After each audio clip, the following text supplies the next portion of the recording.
It was a rainy night, and I had just finished my shift at a local family diner. It was the so-called hotspot of my town where everyone from around would often stop by for a coffee or a bite to eat. This happened in the late fall of New Jersey. I was in high school at the time and worked this job to save up for a car. We'll call the diner the Shack. The Shack was about a 40-minute drive from my apartment where I lived with my mom. I obviously didn't own a car, so that meant I would be constantly taking the bus to and from work. Well, on this night, I was getting ready to close so I could make it to the bus when a coworker of mine had accidentally dropped some dishes on the floor. Being the kind-hearted soul I was, I offered to help her clean up, which maybe took about a few minutes max. After that, we clocked out and I walked over to the bus stop. But after checking the bus tracker on my phone, I came to the realization that I was 10 minutes too late. That was the last bus transit in the area, so that meant I had no way of getting home. This was before Uber and Lyft were a thing, and I didn't have the number for my coworkers, so I couldn't ask for help. And my mother was the type of person who made me take accountability for my mistakes. So if I were to ask her to come get me, she'd decline and scold me about how I should have planned accordingly. At that point, I decided that I'd walk home, which would take a little over 2 hours. Now, the diner I worked at was located in the suburbs of town. There's a single road with woods on both sides of it, and the diner was sort of alongside the road. The nearest buildings were quite a ways away, so the location was sort of rural, if that makes sense. So there I am, walking along the sidewalk with my earbuds in, listening to my music for about 20 minutes when my iPod died. Because I'm the idiot who constantly forgets to charge it and leaves her cable at home. With nothing to do, I get out my phone and played some iOS games while watching ahead of me. Then, about 3 minutes later, I see lights slowly illuminate from behind me and the sound of an engine. I turn around and there's a car approaching and stops right next to me. The driver puts their window down and I see a man I had never seen before ask if I were okay. I told him that I was and that I was just walking home.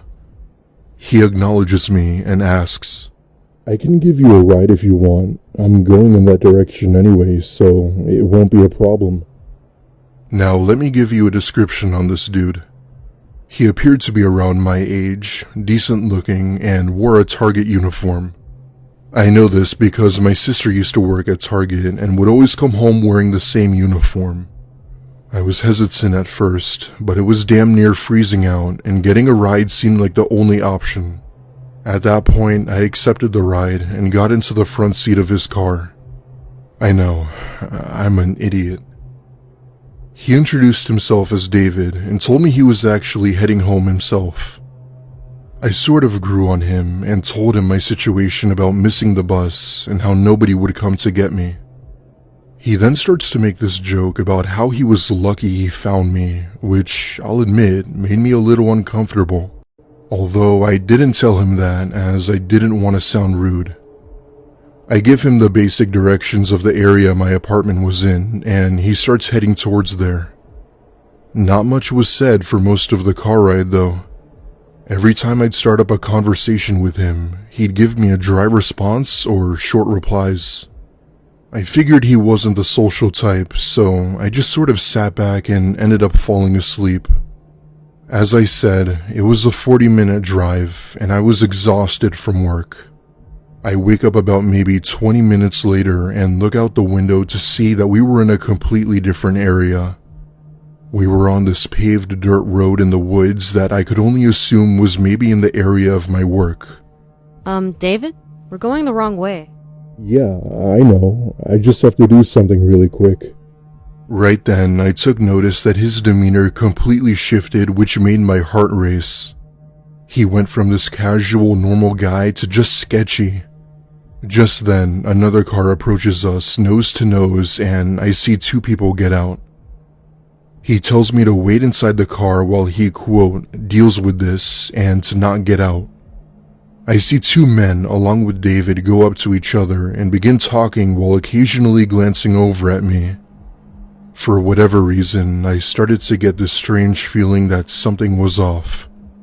Something in my gut told me I wasn't safe and that I needed to get out of there ASAP. I undo my seatbelt and open the door slightly when I hear this blood-curdling scream that echoed across the area. The scream surely came from inside that other car, and that's when I booked it out of there. I hear one of the men yell, "Hey," followed by 2 gunshots that thankfully missed me. As horrified as I was, I didn't care anymore. I only focused on what was in front of me, praying to God I didn't trip.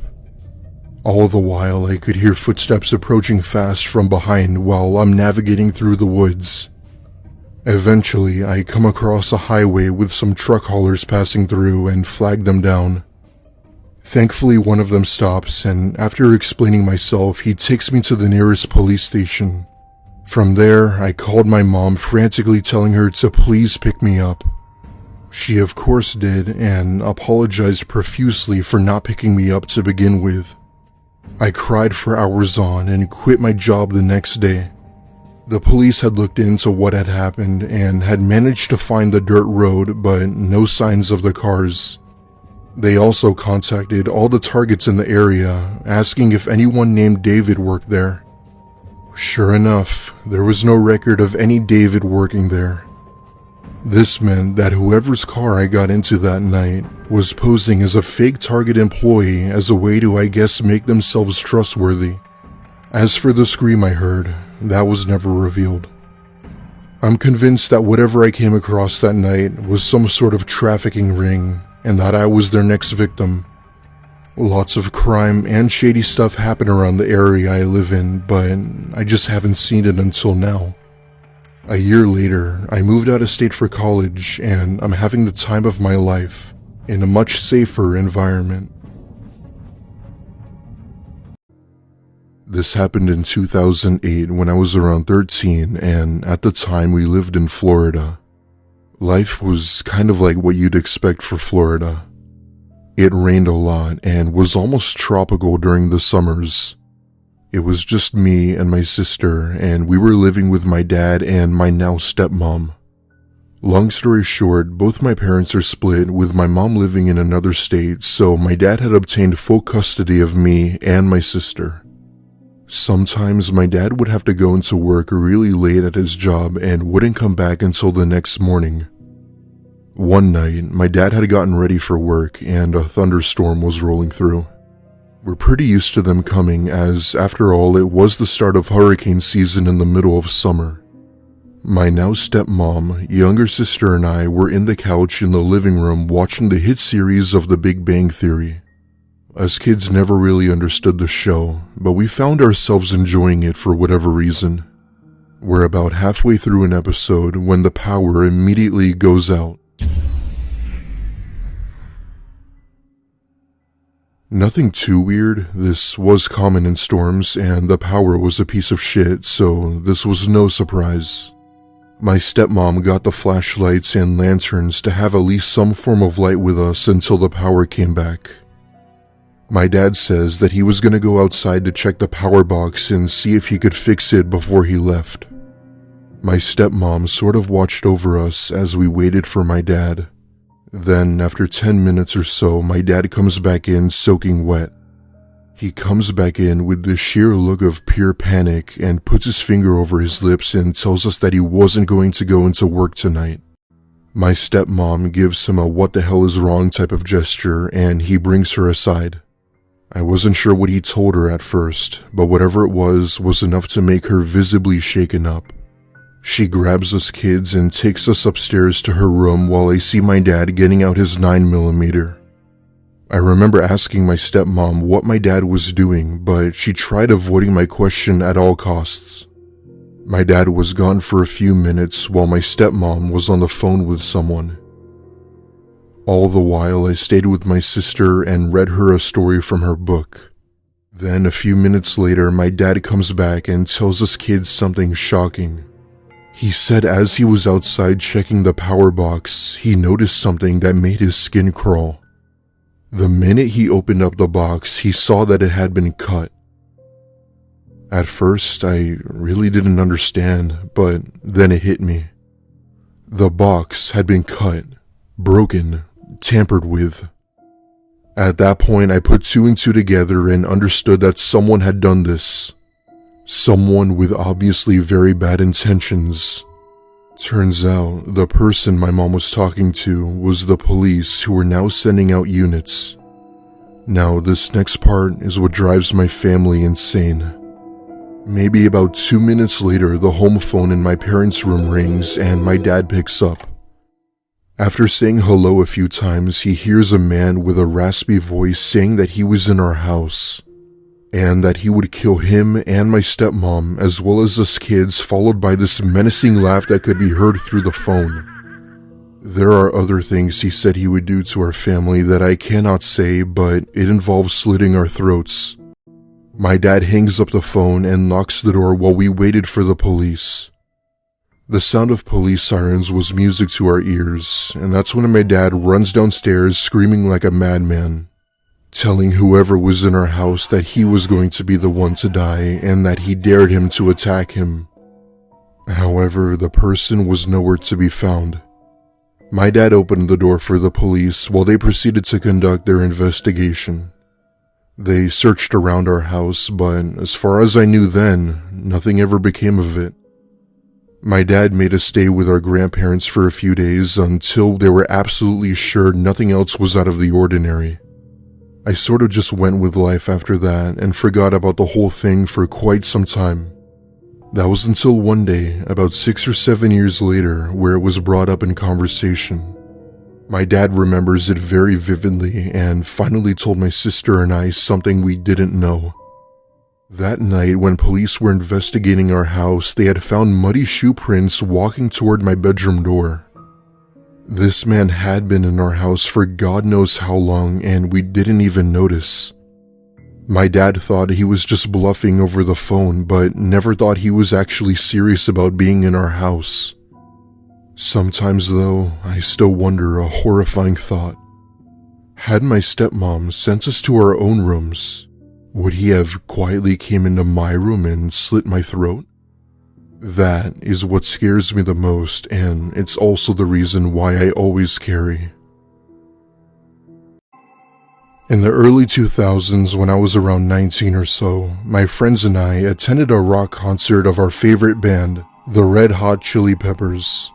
I lived in Arizona at the time, and there's not much to do, so this was our highlight of the year. We've been wanting to see this performance for months now, and they had fortunately been on tour in our city. Needless to say, we had a great time, and once the concert was over, everyone had to exit the venue. We exit the venue, and I call my mom to pick us up, as she would be the one to take us back. However, she told me that her car was having trouble starting, and that my sister had taken the other car elsewhere. Other than that, my mom sort of left it up to us to decide how to get home. Now, for a little bit of context, the three of us were a bit rebellious and did things most parents probably wouldn't agree on. One of my friends recommended we hitchhike, as he claimed he's done it many times before and that it always works. I've never hitchhiked before, so naturally I was skeptical about it. But my other friend sort of talked me into it, and in the end, I had to agree. We walk along the sidewalk and stick out our thumbs to indicate that we needed a ride. After maybe about 20 or so cars that passed, we see one car slowly pull up to us. The driver were these two Hispanic men who were maybe in their 30s hitting vapes.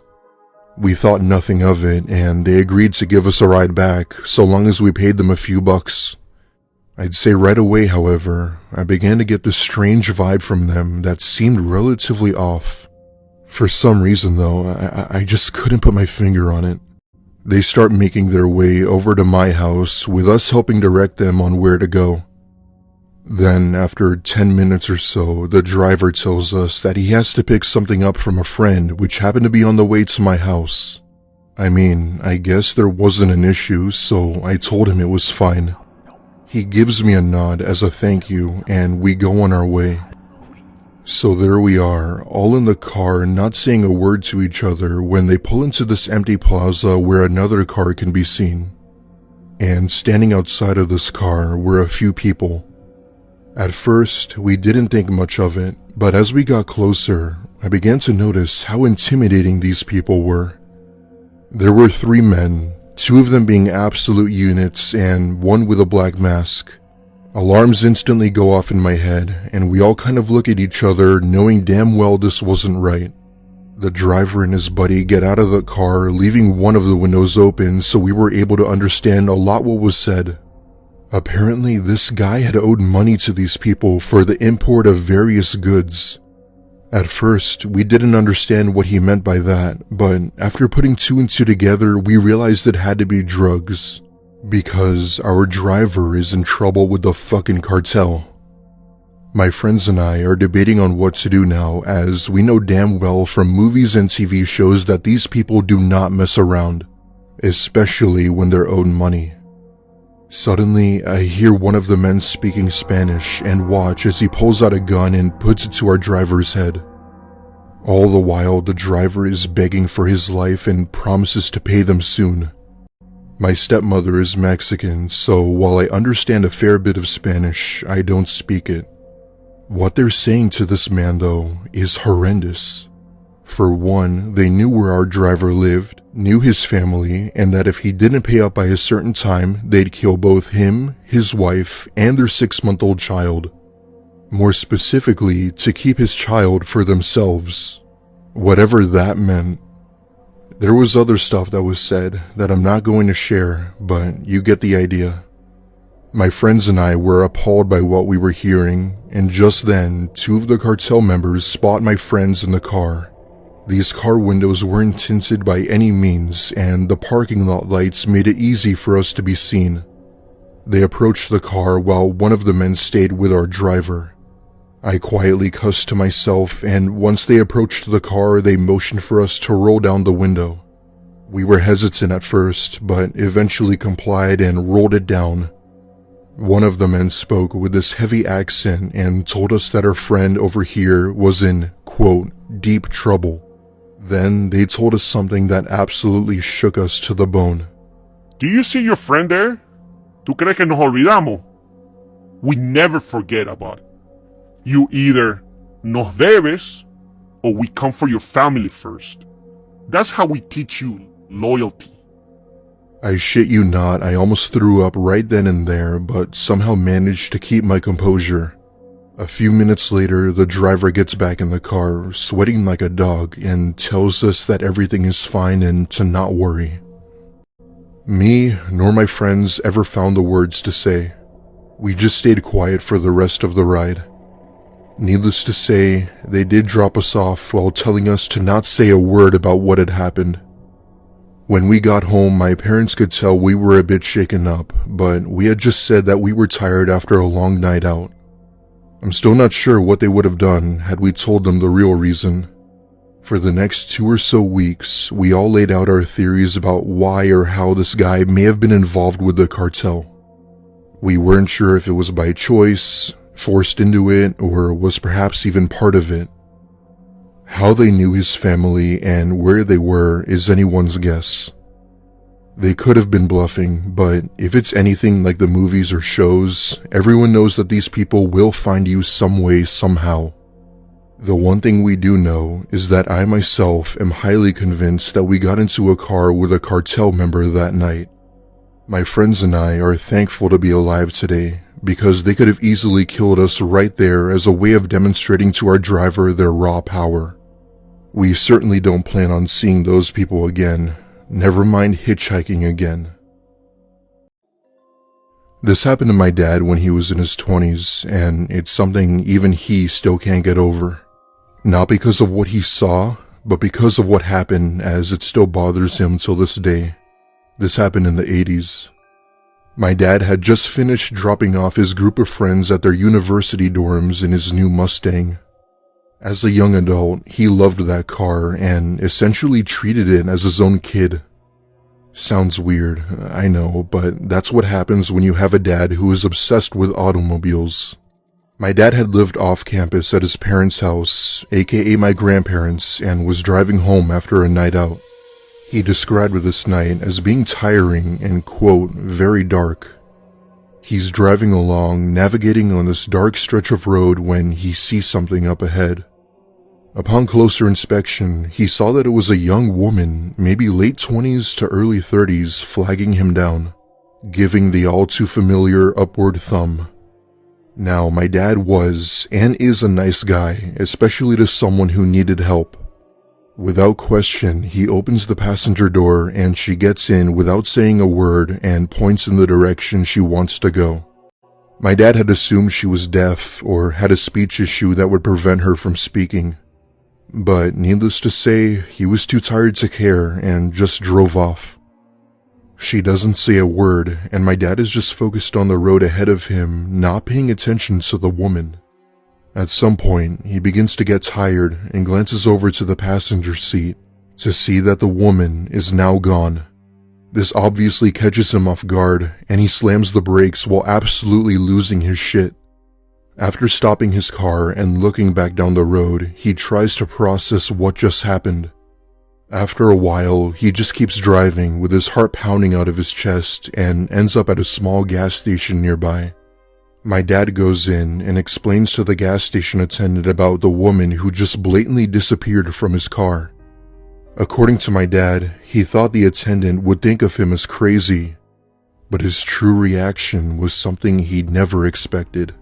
The attendant calmly said to him, "I'm not surprised. You're not the first person to tell me that."